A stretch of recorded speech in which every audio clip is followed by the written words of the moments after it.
지금부터 문재인 좌파 정권에서 희망이라고는 눈꼽만큼도 없는 절망 속에 복장 터지는 소식을 전해드리겠습니다. 오는 14일 노동, 사회단체가 전국에서 10만 명 규모의 전국 민중대회를 예고하고 나서면서 문재인 좌파 정권의 대응 수위를 놓고 논란이 일고 있습니다. 이날 서울에서는 전국 민중대회 외에도 좌파당대회, 전국노동자대회 등 곳곳에서 좌파 성향의 집회가 열린다고 하는데요. 노영민 대통령 비서실장은 지난 4일 국회에서 광화문 집회 주최자 측을 가리켜 살인자라고 했었습니다. 그런데도 이번 집회를 경찰은 제재할 생각이 없다고 합니다. 경찰은 집회 주최 측에 방역수칙 준수를 요청했고 집회 당일 상황을 지켜보고 필요에 따라 주변에 펜스를 치는 등 방식으로 통제할 것이라고 했습니다. 지난 10월 문재인 좌파 정권 규탄 집회에 대한 대응은 이번과 전혀 달랐습니다. 방역을 내세워 집회 예정일 하루 전부터 서울 광화문 광장 일대에 경찰 버스 500대와 철제 바리케이드 1만여 개를 설치했고 집회 당일은 경찰 인력 1만 2천 명까지 동원해 일대를 완전히 봉쇄했습니다. 서울시 경계에서부터 한강 다리 등 집회 장소로 향하는 길목에 3중 방어선도 구축했습니다. 지나가는 승용차를 세우고 창문을 내리게 해 태극기를 소지한 시민들까지 통행을 막았습니다. 심지어 광화문 일대에선 집회 참가자는 물론 일반 시민 통행도 차단했습니다. 인적이 끊기면서 일대 상인들은 주말 영업을 포기했고 식당들이 미리 준비했던 음식 재료 수십만에서 수백만 원어치를 폐기하는 사태도 곳곳에서 벌어졌습니다. 당시 경찰은 대규모 집회 우려를 강경 대응의 근거로 내세웠지만 실제 서울 도심 지역 개천절 집회 참여 인원은 200명 정도였습니다. 그러나 실제로 코로나 위기는 10월보다 지금이 더욱 심각합니다. 개천절 집회를 앞둔 지난 10월 1일과 2일 코로나1일 확진자는 각각 77명과 63명이었습니다. 반면 이달 11일 확진자는 146명, 12일은 143명입니다. 하루에 발생하는 확진자 수가 10월 초의 2배인데도 친문재인 좌파 정권 성향 단체들에 대해서는 대규모 시위를 허용하는 것입니다. 서울경찰청 관계자는 오는 주말 집회에도 경찰 인력 수천 명을 동원해 충분한 대응을 할 예정이라고 말했습니다. 이놈의 문재인 좌파 정권, 이젠 대놓고 집회까지 네 편 내 편 나뉘어 차별 대응하고 자빠졌는데요. 어디 경찰 관계자 나불랭이 말처럼 14일 열릴 좌파 집회에서도 개천절 집회 당시처럼 차벽을 세워 집회 자체를 원천 봉쇄하는지 반드시 지켜보겠습니다. 만약 사뭇 다른 대응을 한다면 진짜 코로나로 먹고 사는 정권이라는 오명을 쳐듣기에 충분할 겁니다. 김진태 전 의원은 일요 서울신문을 통해 추미애가 광인이 법무부 장관을 하고 있는 것 같다고 직격탄을 날렸습니다. 광인이 법무부 장관을 하고 있다고 그러더라고요. 광인. 이게 무슨 나라 꼴이 뭐가 되겠습니까? 그냥 정권의 행동대장, 칼잡이가 맨 앞에 나와서 돌격대장을 법무부 장관에 앉혀놓은 거예요. 모든 걸 나에 맡겨 내 손에 다 피를 묻히겠다 해가지고 뛰쳐나가니 무슨 법치고 뭐고가 설 개념 자체가 성립이 안 되는 이런 상황이다. 추미애의 좌충우돌은 12일에도 계속되었습니다. 도대체 이 사람 제정신인지 의문스러울 정도입니다. 질문하시고 장관께서는 질문에 답변해 주세요. 질문에. 다른 거 말씀하지 마시고 질문 다 들으신 다음에 질문에 답변해 주세요. 네, 그렇게 하겠습니다만 네. 질문 그렇게 좀 자체가 모욕적이거나 하십시오. 도발적이거나 근거가 그렇지 없다면 않습니다. 위원장님께서 제재를 해주시기 바랍니다. 그런 질문 없었습니다. 지금 들으신 장면은 12일 오후 국회 예산결산위원장인 더불어민주당 정성호 의원이 정도껏 하세요. 좀이라며 추미애에게 목소리를 높였습니다. 추미애가 국민의힘 박형수 의원의 질의가 끝나기도 전에 설전을 벌이자 여당 소속인 정성호 위원장까지 나선 것입니다.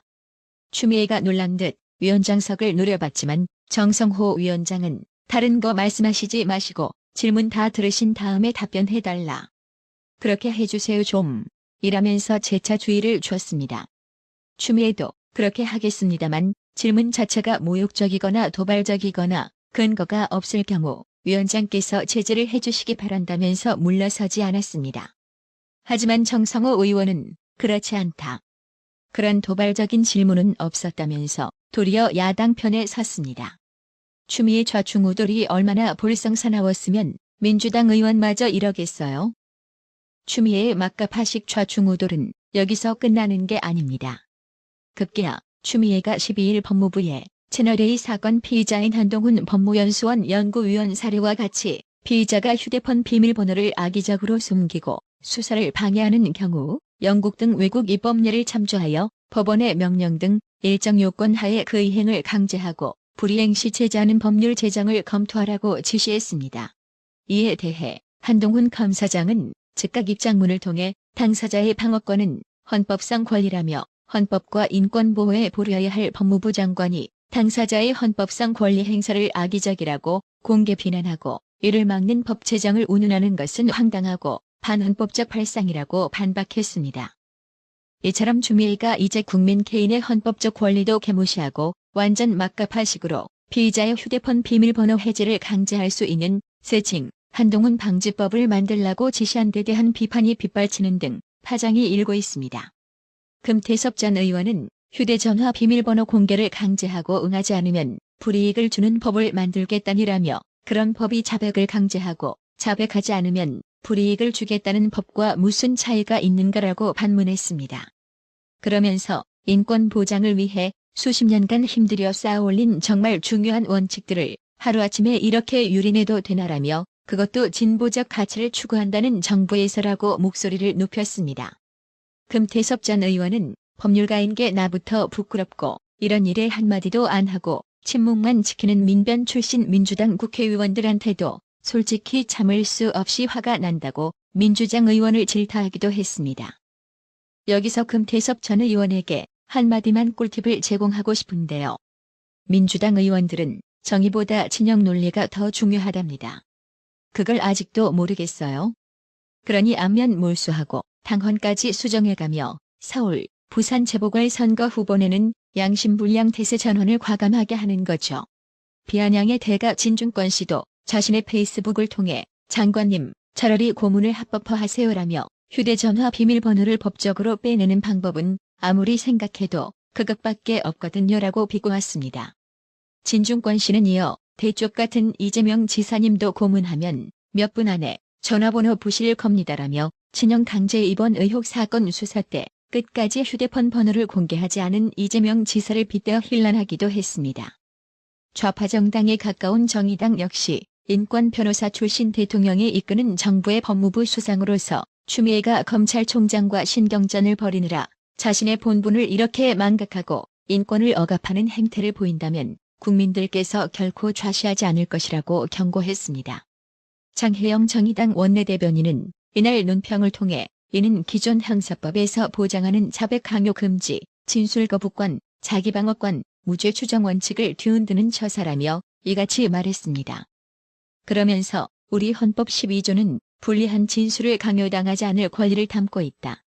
범죄 피의자라 할지라도 수사는 정당하게 이루어져야 하며 그 과정에서 최소한의 방어권은 보장되어야 한다며 그런데 누구보다 이러한 헌법적 가치를 앞장서서 수호해야 할 법무부 장관이 나서서 국민의 자유권과 존엄을 훼손하는 법안을 검토하라고 지시하는 것은 자기 얼굴에 먹칠을 하는 것과 다름없다고 질타했습니다. 장혜영 정의당 원내대변인은 추미애는 국민의 인권을 억압하는 잘못된 지시를 당장 철회하고 이에 대하여 국민께 사과하라고 촉구했습니다. 안철수 국민의당 대표는 12일 문재인 좌파 정권의 탈원전 정책과 여당의 월성 1호기 검찰 수사에 대한 입장을 비판했습니다. 안철수 대표는 이날 국회에서 열린 최고위원회의에서 영화를 보고 탈원전을 결심했다는 대통령의 발언부터가 코미디였다며 원전 가동 중단 문제를 정부가 결정하고 책임지는 것이 아니라 비전문가인 일반 국민들에게 물어 결정한 것은 정책 결정의 기본조차 망각한 무책임 국정의 표본이라고 비난했습니다. 이어 해당 장관이 원전 경제성 조작의 장본인으로 의심받고 있고 죽고 싶냐고 협박당한 공무원들은 공문서 444건을 삭제하는 기상천외한 범죄까지 저질렀다며 낭만적 감상주의에서 시작된 탈원전은 결국 국정 운영 시스템과 공직기강의 파괴 그리고 법치의 유린으로까지 귀결된 것이라고 꼬집었습니다. 그러면서 이렇게 불법과 탈법의 정황이 분명한데도 정당한 수사를 하고 있는 검찰에 대해 검찰 쿠데타 운운하며 수사를 방해하는 여당은 도대체 어느 나라 정당이냐며 무엇이 무서워서 누구를 지키려고 무슨 말 못할 사정이 있어서 감사원장을 모욕하고 당대표까지 나서서 검찰 수사를 방해하는 것이냐고 비판했습니다. 안철수 대표는 무엇보다 대통령 스스로가 감사 방해와 진실 은폐에 어떤 관련이 있는지부터 입장을 밝혀야 한다면서 여당을 향해서는 검찰이 정권의 치부를 보호하는 방패가 아니라 비리 세력의 심장을 찌르는 날카로운 칼로서 본연의 역할을 다할 수 있도록 가만히 수사 결과를 지켜보기 바란다고 촉구했습니다. 그렇습니다. 조선일보는 너 죽을래? 조폭식 탈원전 협박, 진원은 장관 아닌 청와대라는 사설의 제목을 통해 너 죽을래라는 말은 장관이 했지만 그 진원은 대통령이고 청와대다. 나라 돌아가는 게 왕조시대 비슷하게 퇴보해버렸다.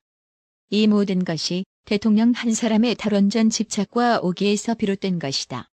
아무리 대통령이라도 정책 부작용이 크거나 국민 반대가 많으면 자기 생각에 잘못된 부분은 없는 것인지 고민하면서 다각도로 검토해봐야 한다.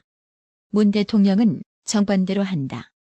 오히려 왜 월성 1호를 빨리 폐쇄하지 않느냐고 주궁하면서 오기를 부렸다. 공무원들은 그런 지시를 어쩔 수 없이 이행했다가 줄줄이 감사받고 징계와 검찰 수사 대상에 오르게 됐다. 월성 1호뿐 아니라 이 정부 들어 공사가 중단된 신한울 3, 4호기도 내년 2월까지 공사를 재개하지 못하면 발전 사업 허가 자체가 취소된다고 한다. 신한울 3, 4호기엔 이미 7,900억 원이 투입돼 10% 이상 공정이 진행됐다. 건설이 취소되면 한수원은 두산중공업 등의 손해를 배상해줘야 한다. 결국 국민 부담으로 돌아온다. 이 돈은 전부 문재인 등이 내야 마땅하다며 안철수 대표보다 한층 더 높은 수위로 문재인 탈원전 정책 비판의 날을 세웠습니다. 이처럼 탈원전 정책 등 돌이킬 수 없는 일을 처벌렸으니 문재인은 아마도 퇴임 후가 저절로 걱정이 되겠지요. 하지만 누구도 문재인 퇴임 후 안전을 보장하지는 못할 겁니다. 아마 남은 인생 재판받는 시간도 모자랄 겁니다. 두고 보세요. 나라의 TV 분석이 틀렸는지를. 이건 악담이 아니라 지극히 정상적인 예언인 겁니다. 나라의 TV는 보다 더 양질의 컨텐츠를 생산하기 위해 자발적 구독료를 후원 형식으로 받고 있으니 많은 성원 부탁드립니다.